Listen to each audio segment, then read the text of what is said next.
I am a singer and an occasional songwriter, and I might be pretty average at both, but by God I'm better at that than trying to perform links to camera in a film designed to promote my music. Look, there I am, a twat on a bike in a second-hand suit, desperately trying to exude personality and coming across as an ageing wannabe local news presenter. So why don't we just have a cliched interview with an ex-rock star? Jesus. You're fired. I'm fired. One last try. I'm on my bike. I'm wearing my suit. We're shooting a little film here in what's become the ultimate visual cliche of the new Glasgow. Lots of shiny buildings, one of which is the BBC, where I'm going to do my first bit of promotion on an album release that I've done in 5 or 7 years.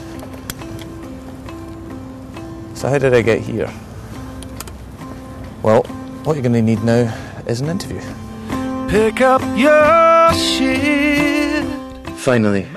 Take 14. Let's not do any more pieces to camera. Don't need a TV to stare at, all those pretty clothes to glare at. At this point, I'm required to explain myself, expand upon my motivation, inspirations, influences, what I'm all about, why I made a record like this, where I'm coming from, what the lyrics mean, why that title, why so sad, what's your fucking problem, pal?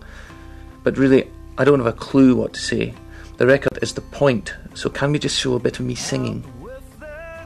In actual fact, the interview that happened here that morning at the BBC didn't throw up anything of any interest, as these things rarely do. So in the end, the director sat me down and said, why don't we just do our own interview? So we did. All that happened to me was I was extraordinarily fortunate to be in a great band full of really lovely people with a really lovely crew and a great manager on a great record company for 20 fucking years, making bloody money. You know, I bought a house. I bought a fucking house for cash because I played in a bloody band. I mean, how lucky is that? But that doesn't make it any easier that at the end of that period, when it all suddenly stops, and it does stop really suddenly, as any other artist or singer or writer who's been through this process will tell you, it all stops, and you sit there and you go and get drunk for a couple of years, and you go, fuck, I sort of still want to keep doing that. And a part of you is ashamed to admit that, but you do still want to go and get the little ego wank of audience, an audience applauding because they like your performance. And you really miss it. You miss it like heroin. And out of that almost manufactured self-pity, you can find other stuff to write about, I guess.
It's much easier for me being in a band full of people that I've specifically picked to be in the band, and the reason I picked them all to be in the band is because they're fucking brilliant musicians, and it means I just don't have to worry about that. I just trust them.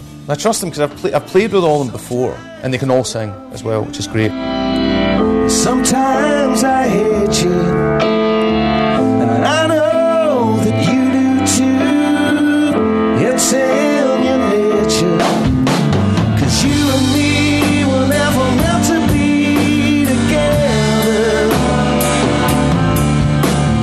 You took off your dress, and something in that mess got changed forever. I just wanted everybody in the room to be somebody that I had a lot in common with. I didn't want a bunch of, fresh-faced guys that wear the latest fucking togs because it might look good on camera, or, I just really didn't want that. And I think it's just not for me, But that's one way of doing it, and I've seen other bands do it, fair enough.